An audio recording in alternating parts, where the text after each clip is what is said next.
everyone, I'm Elaine Chow. And I'm Trist Curlis. And welcome to the Musician's Loop. Loop, like a drum loop? No, like the kind of thing that a jeweler uses to evaluate gems. Oh, like a magnifying glass, like what we'll do on this podcast, actively listening to music like a musician. That's right. And every week, we are choosing a track to dive into together and share our thoughts about what we find intriguing about the song. Whether it's songwriting, chord progression, instrumentation, recording technology, arrangement, whatever, we're looking at the music we love through the lens, or the loop, of decades in the music industry.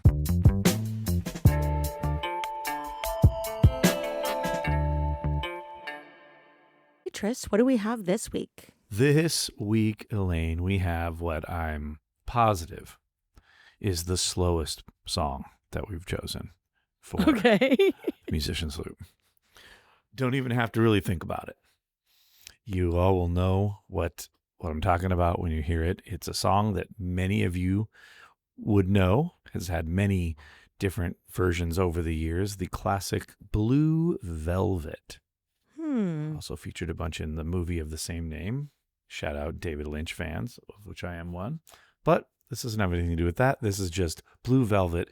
This version is by, I think, my favorite male vocalist, Kurt Elling, and saxophonist Branford Marsalis and his quartet, from an album that's really almost more like a quintet. Really, Kurt on this album really fits into the band as a band member, in my opinion. The full album is great, but this song is slower than you would imagine it being.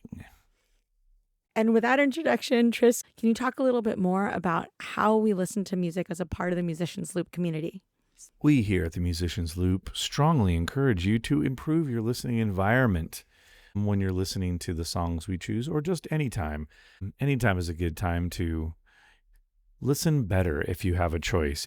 If you don't just listen to it on your AirPods or on your computer speakers, I will always say we are glad to have you regardless. But just like to encourage that good listening, if you got a nicer set of headphones that you probably spent way too much money on, grab those and listen to our selection with that. This is a really well-recorded one this week. So, matter of fact, I have the vinyl, so I listened to the vinyl of it on my stereo this week in preparation.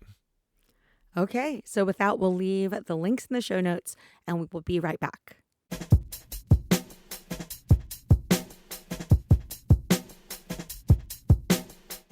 And we are back. Okay, so first of all, I thought that was a duet at first, and it ended up not being a duet between Kurt Elling and another vocalist. Oh, between a vocalist. Well, it is kind of a duet. And what I love about it, the initial thing is that the saxophone sounded a lot like a voice. And to me, the more you listen to it, the more I love. And Kurt has always had this kind of thing where it's not an imitation of, but it's kind of an embodiment of the breath and the sound of the saxophone, especially even at the end where he lets his voice kind of break, just like the saxophone does. If you don't put quite enough air into it and the sound kind of breaks a little bit, he has the same effect with his voice. I often find myself singing the little harmony part that Branford is playing whenever I listen to it. So yes, totally. I see exactly what you mean, because I hear it the other way. I'm like, oh, it sounds like two saxophones a lot of times, other than the saxophone doesn't do words. But if they could, that would be really cool. I think a big part of it was that the tonal quality was very similar between his voice and the way that the sax came in.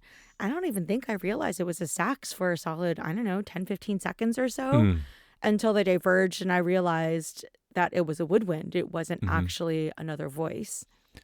I could attribute to both of them for their musicianship. Obviously, well, I guess not obvious, but they did not just step into the recording studio and decide to just record a song together and then sound that amazing together. They've made music together. They're supporters and fans of each other's careers and music and know each other's work and then work together.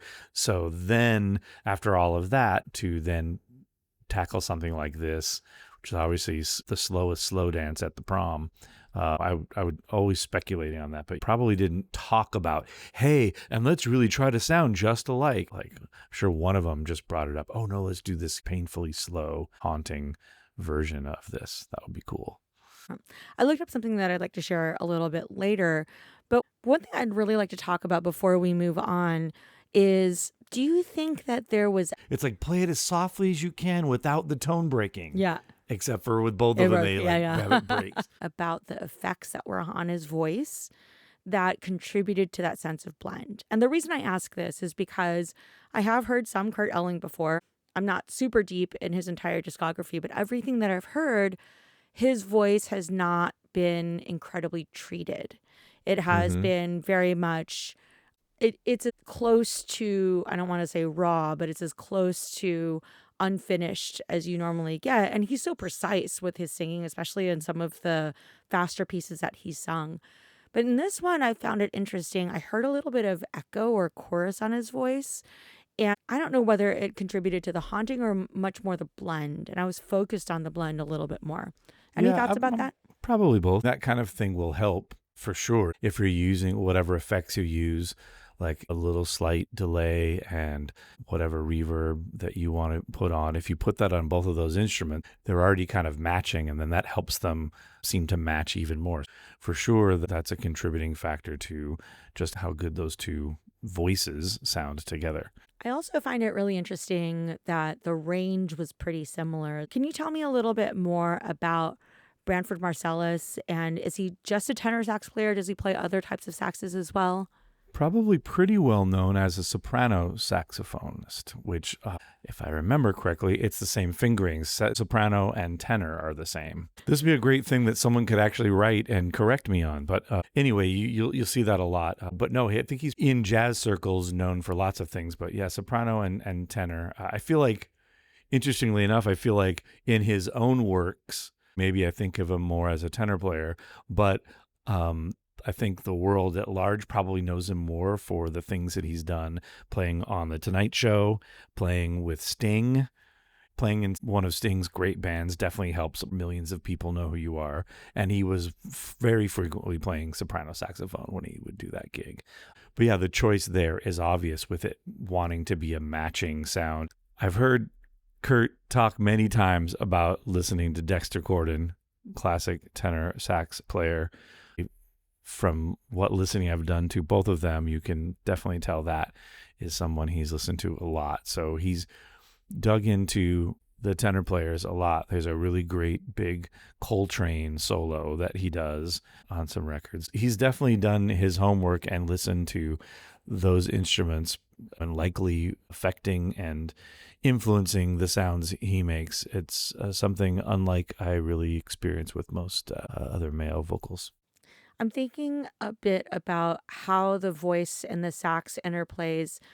Obviously, they're often within a third or a fourth of one another, so that's why they sound so close in terms of range. One of the other things that I felt was interesting was the placement and the aggression, or rather the lack thereof, in Branford's playing. We've heard a lot of tenor saxophonists. Some of them are a little more aggressive. Some of them will play a little bit more forcefully. But I think this song was played very delicately. I think maybe that's what I would say I heard the most of from the instruments. Like, everyone was playing very delicately, including the saxophone.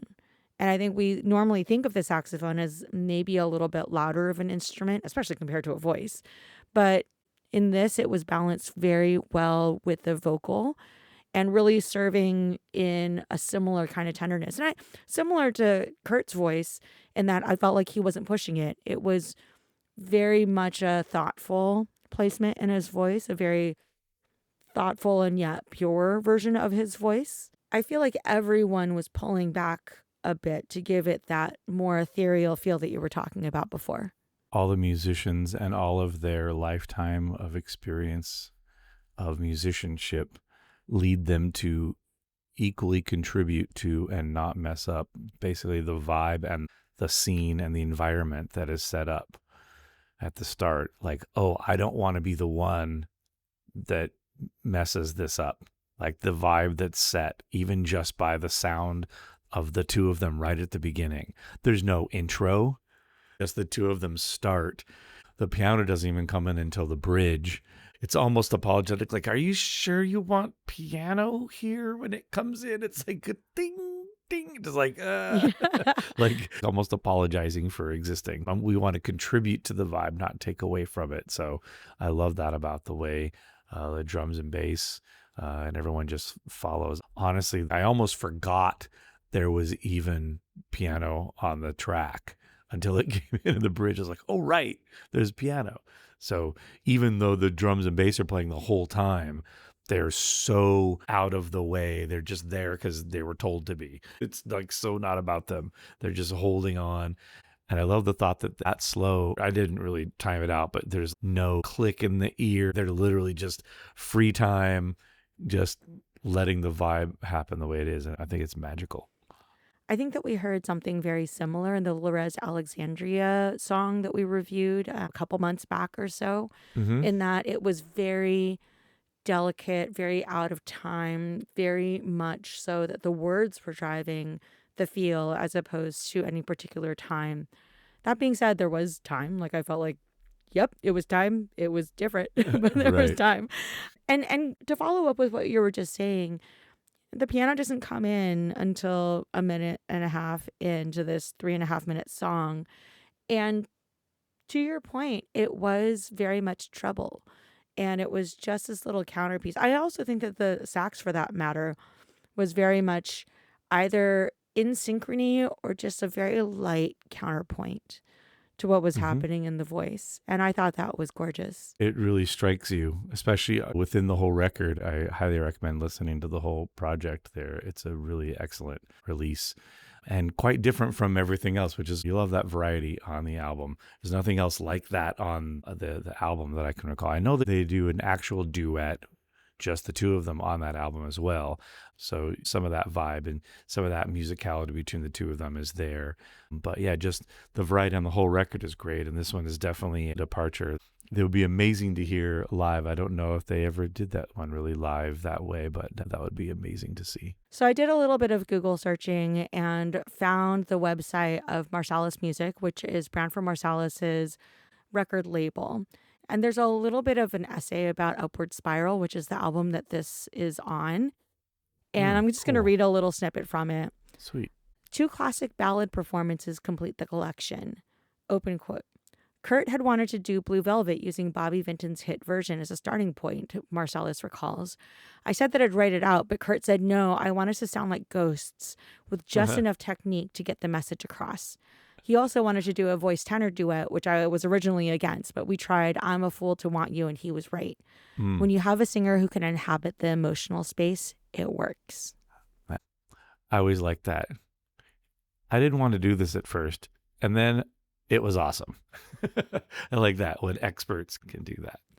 I think that statement, I want us to sound like ghosts, really is manifested in the way that it comes out, right? We were talking about it being haunting or being pulled back or pared back.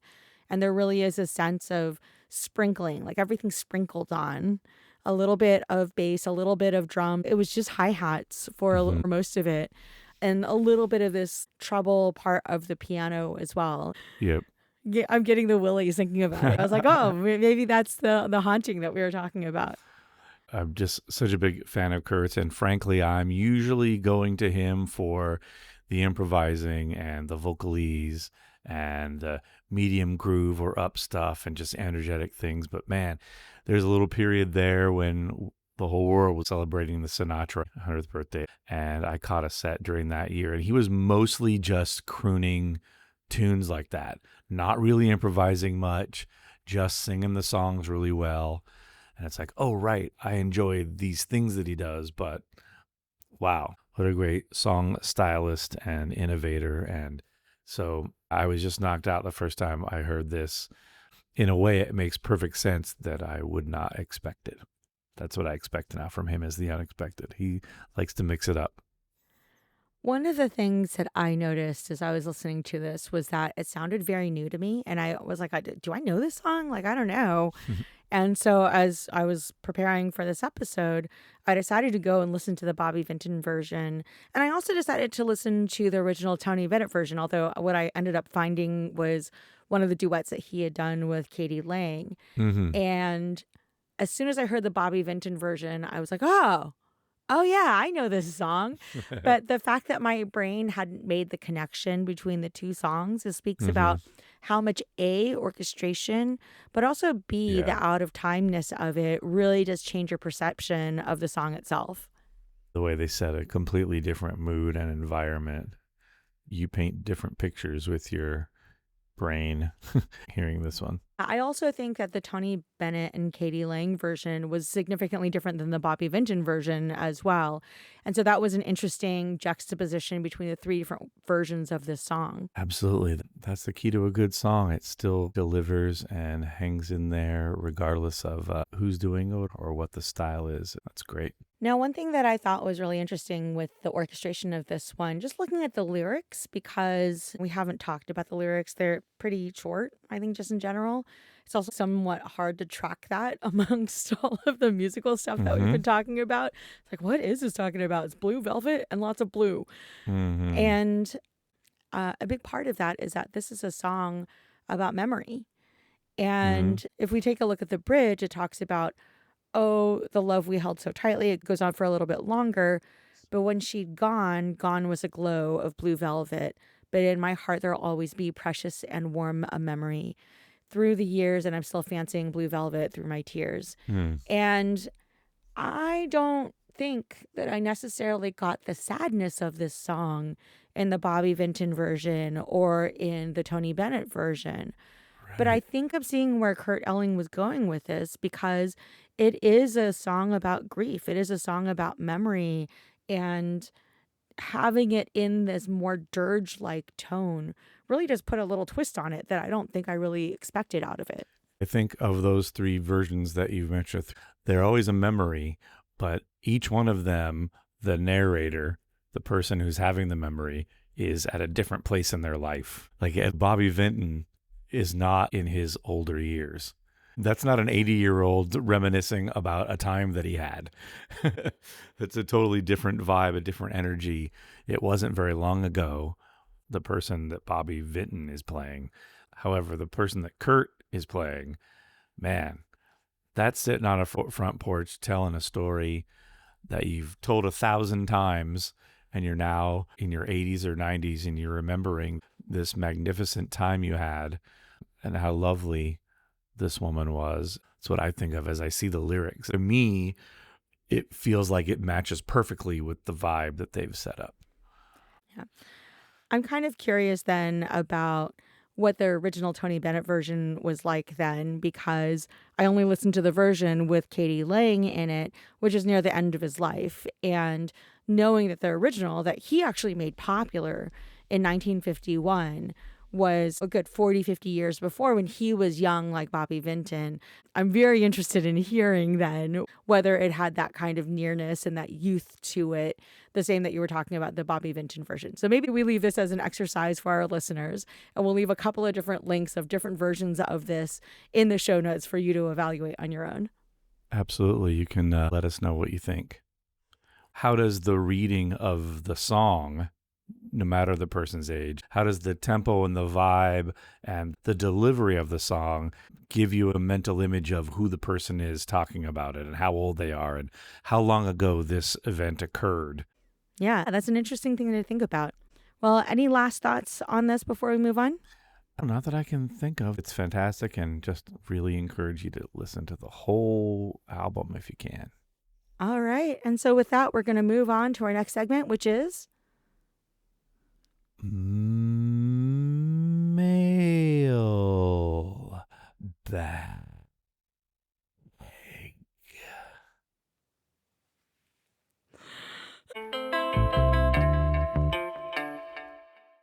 That's right, the mailbag. And you can get a hold of us via email at themusiciansloop@gmail.com or via Instagram or Threads at themusiciansloop.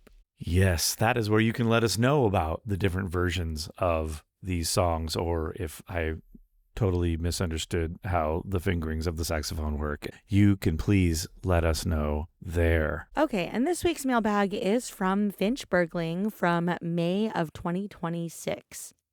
So, Finch writes, "Your music doesn't need millions of listeners to change someone's life." Wow. Okay, this is timely. So this last week, I tried not to do timely things because some people may hear this podcast in like 50 years or whatever. But I just had that experience. My trip that I took to Denmark for the Aarhus Vocal Music Festival was an amazing time. So we get to the end of these 3 or 4 days of all these friends, all this amazing music. I'm overwhelmed emotionally by just seeing these people.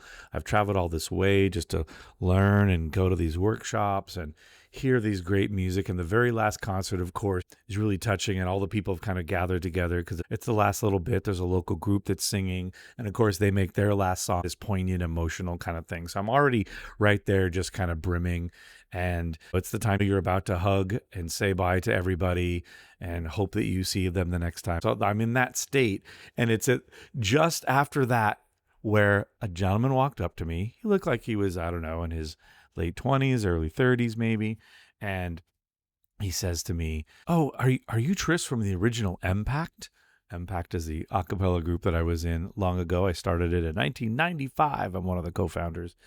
Anyway, I was like, "Well, yes, I am." He says, "Oh, man, wow, it's so cool to meet you. I'm in the UK. I had a music professor in the UK. And right when my voice changed, my professor played me your first 2 albums. And when your voice changes and all of a sudden I have this low bass voice and just guys singing isn't something that I was listening to a lot because I have this high voice. But then my voice changed and I didn't think singing was for me anymore. And then hearing those albums really changed everything for me. And now I run this choir," and he's just going on and on about it. Again, had he told me that the day before, I would have still been very appreciative, and I would have been very moved by the fact that this thing that we created helped him out.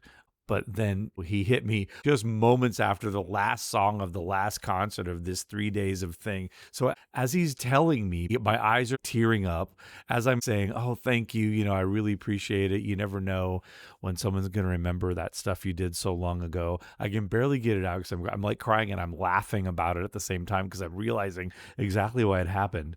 And then he notices it and he's kind of laughing. He's like, "Oh, man, I'm the worst. I kind of sabotaged you, didn't I?" He realized it too. He's like, "Oh, yeah, we're right at the moment of the festival. I was saying goodbye to everyone, and then I hit you with that. Oh, I'm sorry, man." So I'm like kind of still crying. I was like, "No, I'm really moved by that. Thank you for sharing that with me."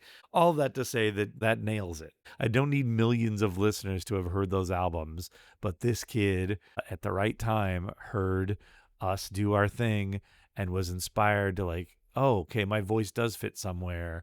And just that your music, even if it wasn't about the songs or our performances or anything, just its existence helped this person keep doing. And they're obviously there at that thing now at this age, and they're singing or / directing groups, and this is part of his life. Oh, it was overwhelming. Again, I would have been overwhelmed at any time, but it was funny that he just hit me right at the peak moment that I would have cried at just about anything. Touching commercial probably would have gotten me at that moment. But anyway, that's an example. I didn't know that was the entry for this week, but that's true, real, spontaneous reaction. And that was a super great display of this sentiment that we're talking about this week. What a really special story. The way that you were sharing things also brought to mind some of maybe the more obscure albums that I've listened to that have really made an impact on my life, whether it was because the lyrics really triggered something inside of me or there was something about the music itself. Certainly lyrics, as those of you who've been listening know, will impact me very deeply sometimes. And I felt that with this album that I picked up in a record store near my university when I was just looking at exploring new music. And I just chose something in the A's. And it was a promo copy of something that probably shouldn't have been sold. I bought it secondhand because I didn't have the funds to be able to buy a full album. And it was of a band that never really launched. And I ended up listening to that album so many times. I did buy it because of the album cover and just because I was like, I don't know what I'm getting into, but hey, the risk is pretty low for me to spend just a couple of bucks on this. And I don't know how long it's been since I bought that album. It definitely got me through some harder times. I think that it impacted me in a way that a lot of other music hasn't. And so I think about the fact that this band never really made it big. They never really got millions of listeners. And yet it impacted me pretty deeply. So, and I know that both of us probably have stories like that. In both the groups that I've been in Impact and in the Manhattan Transfer, periodically you'll get that letter from a fan, someone who was touched, moved, or on behalf of a friend or family member whose life was changed or moved by a song, a particular performance, your mere existence as a group. Sometimes your manager just passes it along because it gets sent to an email that none of you look at, or somebody who helps you out just said, oh, by the way, last week you got this note. I thought you should read it. It was really touching, and sends it off to you. And you're all just like, you're overwhelmed. When you're out on tour, that's the best time to get them because it helps you remember why you're traveling all those miles and dealing with all of the things you have to deal with, of the negatives of the traveling, and getting those things are like why you do it and why you keep going. I think that a similar vibe when at some point Impact, we had our van and our trailer with all of our sound equipment and a bunch of our albums and all those things all got stolen while we were out on a tour. When within a short time, we were getting letters from people about that happening and wanting to help support. And we'd get the worst/best was like, you get the card from the 6th grader that you visited their school a year ago, sending you like a $5 bill and a handwritten note. Like, I heard about your stuff got stolen. I don't have a lot. I hope I can help you out because you guys were really great and coming to our school. Those kinds of things were just like, oh, man. Well, we can't quit now. Darn it. We were totally going to quit, but now this 6th grader. No, just kidding. It was a really tough time. And frankly, I joke, but could have been the end of us. It was a tumultuous time anyway. It's already just post 9/11 and the gigs are going away. And it's hard to figure out what we're going to do just before we decided to move to Los Angeles. All these things happening at the same time, and all that stuff got stolen. You could have easily been like, oh, this is a sign we should just pack it in. And as those letters and, oh, you've meant so much to my kids that we were at their high school and now the kid decided to not do what they were doing and hang out with those other friends. And now they want to do music and they've just graduated college because we helped motivate them when they were in high school. Those parents sending letters. So anyway, rambling about that, but those kinds of things are real, and it's incredible. And like the post says, it didn't need millions of listeners for us to know the effect that we had. I think broadening it out a little bit more, you don't have to impact millions of people to really make a difference in the world. Yeah. And I think that that's something that we can also take with us as humans, not just musicians. Indeed. All right. Well, with that, we're going to wrap up this episode. But before we do, we have a very special announcement to make, which is we are going to be closing out season 1 of the Musician's Loop. We are incredibly excited. We're going to take the summer off and come back again, but we have one more episode before we finish. That's the answer to the question I keep getting. How many seasons are you going to do? And I was like, seasons? Oh, right. People do seasons. So that's what we're going to roll with, kind of more like a traditional school year. Take a little break, but also maybe shine this thing up a little bit. We'd love to hear from you. This is a great place to use all of those links and all the information that we've asked about. And as you send out to your friends, send an episode, send this episode, or just send the link to a list of songs. The playlists are out there on all the platforms where we exist. Maybe listen through the playlist through the summer. And if you're inspired and think maybe we're missing the boat by not including even certain types of artists, even if it's not a particular song that you think we should talk about, even if it's a direction that you would love us to go, or anything about the way we put it together, it's all for you, the listener. So any ideas, please, please, please send them our way.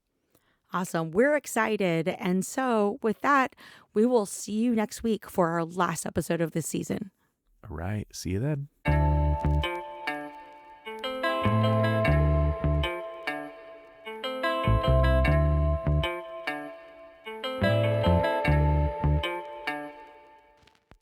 This is where I say the thing. Have you seen Finding Nemo? Old person brain. Maybe you say that more declaratively. Would I be a jerk if I said one of them had Katie Lang on it? Maybe we'll leave that one out. That's a good outtake. I'm not going to say this, but I bought it because they were cute.